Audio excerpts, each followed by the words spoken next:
All right. Okay. Settle into a nice, comfortable seated posture. Hey there.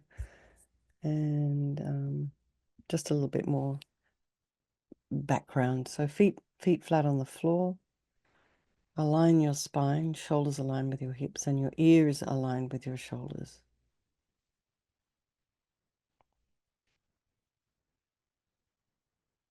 Just imagine your spine is this beautiful string of pearls of light. And just lengthen your spine. And then just go to the crown of the head and release any tension there and make your way down your body, slowly softening part by part. Face, neck, shoulders, throat, your front of your body and your limbs, all the way down to your toes.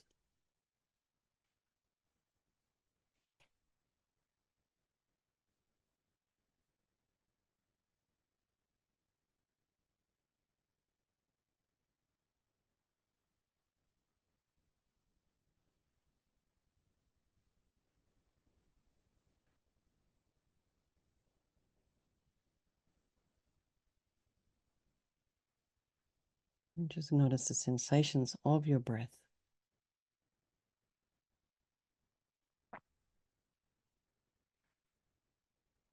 Just the fact of the breath as you inhale and exhale.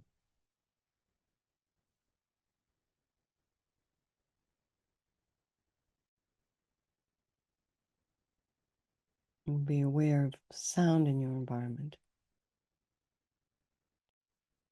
Just notice the moment at which your mind departs.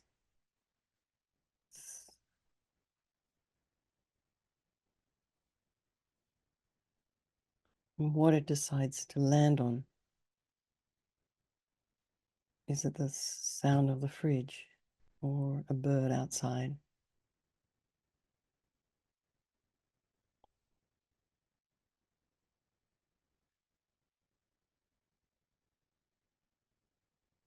But just allow the sounds to be there. Try not to go and investigate them. And then just be aware of what's in your mind this morning. Do you have some concreteness going on in there?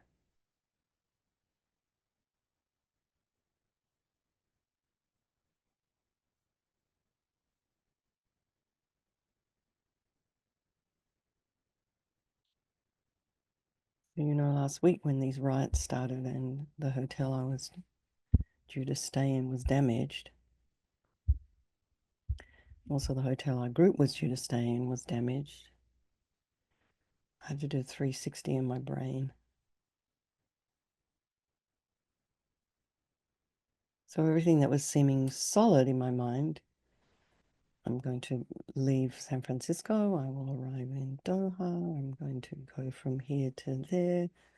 I'll stay there a few nights. I'm going to circumambulate the Buddhist stupa. I'm going to go up to Kopan.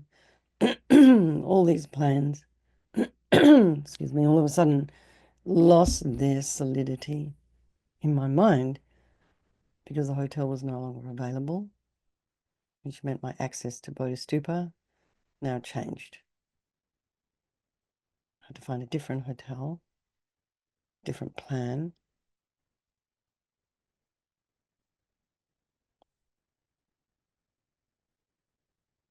And the new plan became also just as concrete. So think about that for yourself. Do you have some concrete plans, concrete ideas?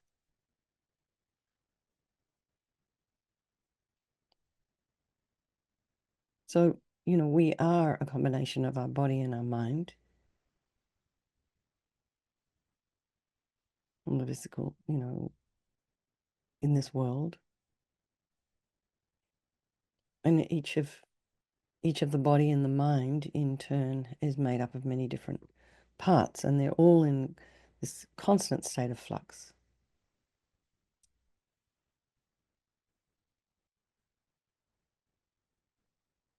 And we're not satisfied with a simple explanation like that. We want to constantly complicate matters. kind of conceptions. We like this, we don't like that. We have all these views about ourselves. I'm attractive, I'm ugly, I'm a good baseball player. I have a bad temper. I'm a really generous person. And we believe these projections. They just become really solid in our mind and assume they're permanent and unchanging. Like I assumed my plans for my first few days in Nepal were not going to change.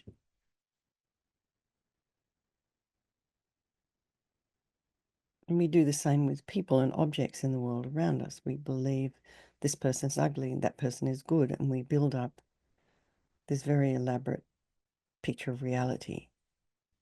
We kind of hold on to it a little tight. So this particular meditation is really effective. As an antidote to our concrete projections.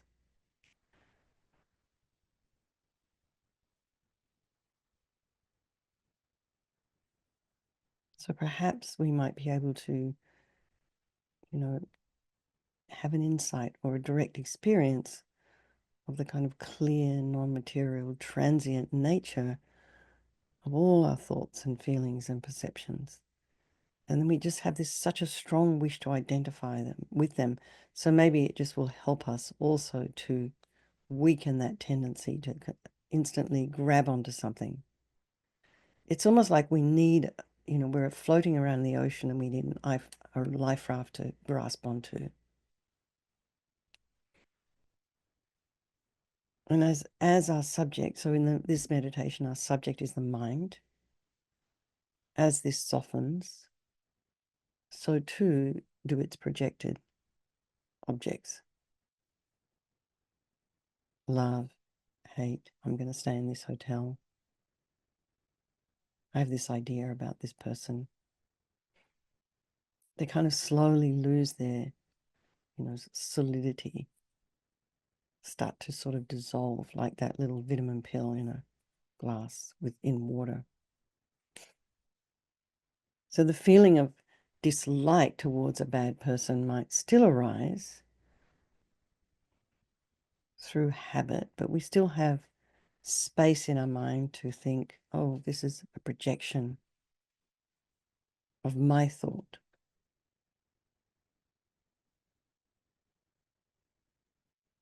And my thought is clear and transitory. It'll come like a wave in the mind and it'll soon pass. And the object might not exist the way I see it.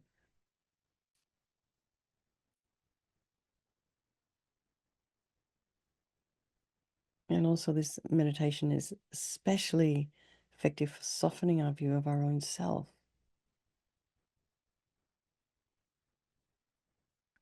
We tend to focus on all the things that, are faults, bad habits.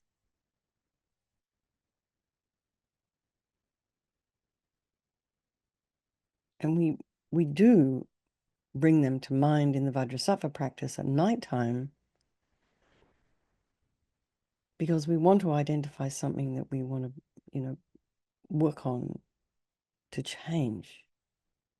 But it doesn't mean to say that that should be our main view of ourselves.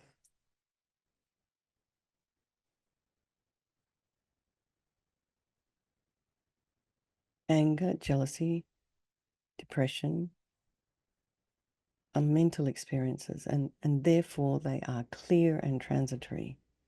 And you know that in yourself. You've got something going on and you have a good night's sleep and you wake up in the morning, it looks completely different.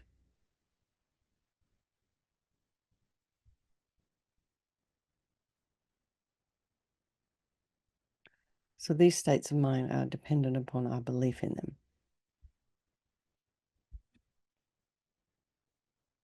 So when we're looking at the true nature of the mind, which is what we do in several meditations, it's almost like we're coming at it from different angle.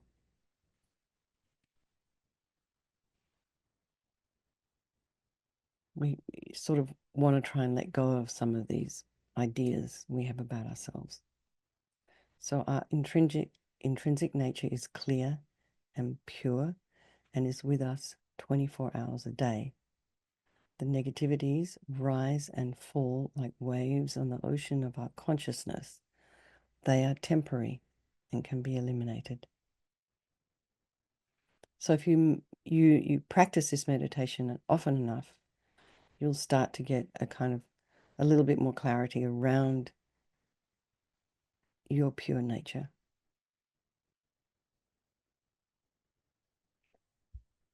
And that's just a little background on this meditation. So let's just do it.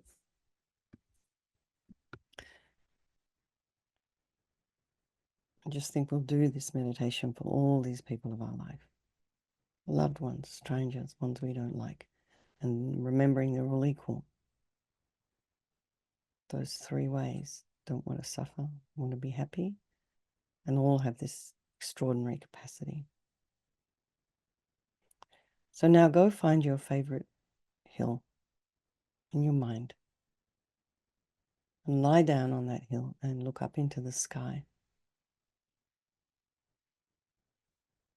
And you have this unobstructed view. No trees, no buildings. And you're gazing up into a clear blue azure sky. No pollution, no clouds, no fog, no helicopters or drones.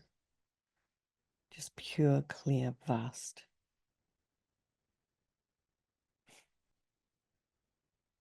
And focus your awareness on this luminous spaciousness.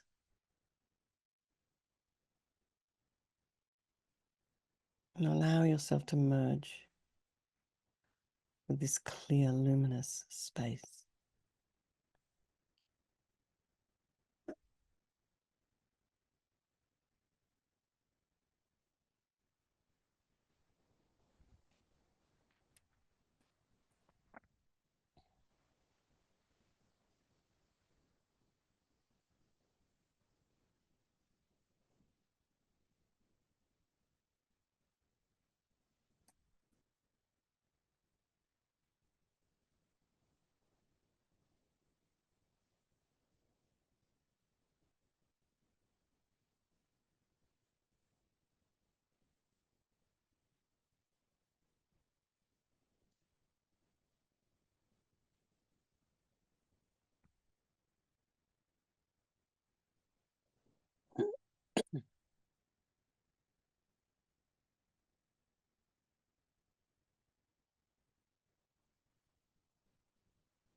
And imagine your mind,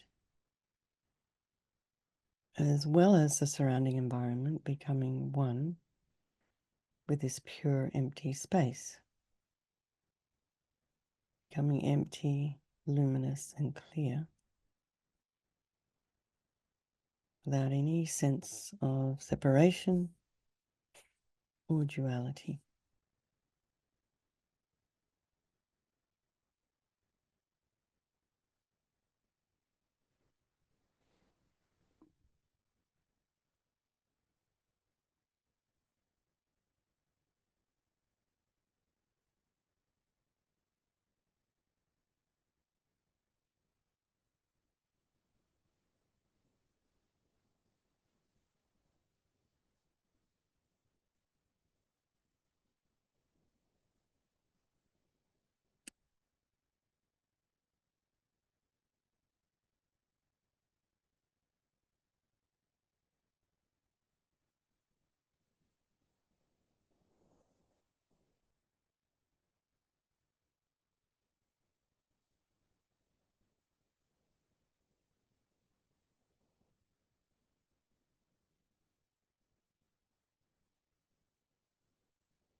And see if you can hold your experience in this experience, your awareness in this experience of this kind of empty, spacious luminosity. Just that, without thinking this or that, I'm going to do later, and without any judgments or discrimination.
This is the pure, clear nature of your mind.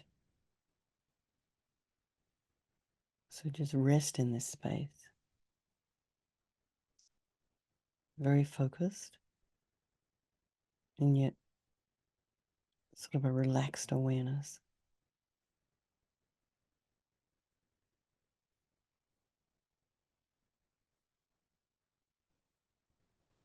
You know, like I don't know if a cat is a good example, but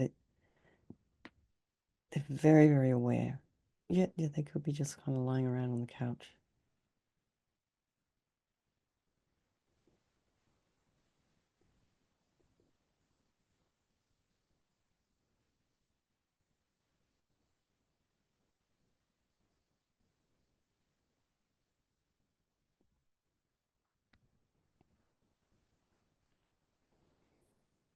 So as thoughts and emotions arise from this space, try not to engage with them. Try not to engage with the story by gravitating towards the story or pushing the story away. Just allow the thoughts and the emotions, the feelings to arise and abide, and then just watch them dissolve back into empty spaciousness.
So try not to analyze the thoughts and emotions as they're arising, or your mind, or your experience in your meditation.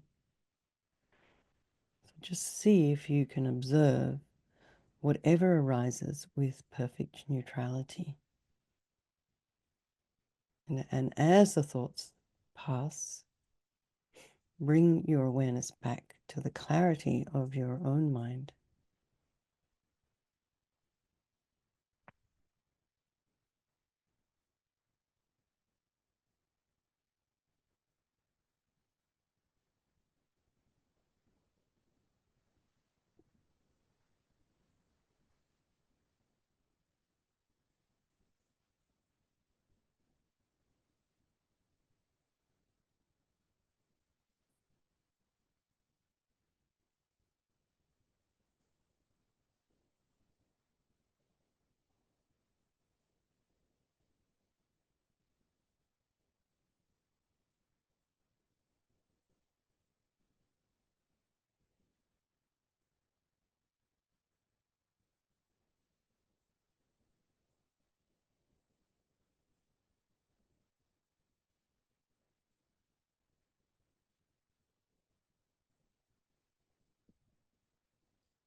Everything that arises, thoughts, emotions, feelings, sensations, your experience of sound,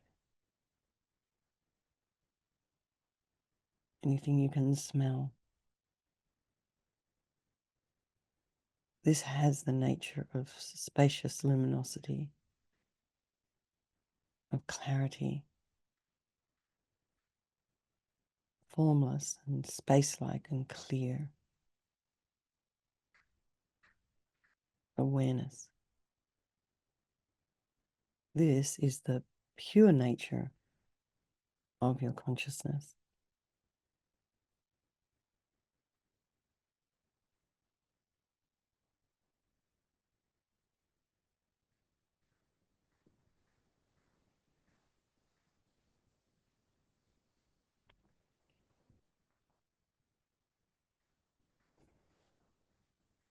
So totally relaxed, stay with this experience,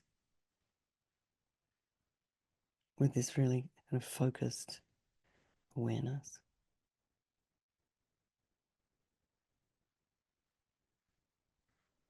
Just for 3 minutes. That's it. That's all.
So you're primed to stay here and meditate a bit longer if you wish. For those of you who are now needing to go off and do something else, just to dedicate any insight you may have had, all the merit you've created just doing this very tiny little meditation for the benefit of all those people of your life and all the sentient beings and yourself as you're moving along your spiritual path. Okay, thank you. Beautiful hosts, Mary and Lou, and lots of love, everybody. And I'll see some of you this evening. Okay, bye.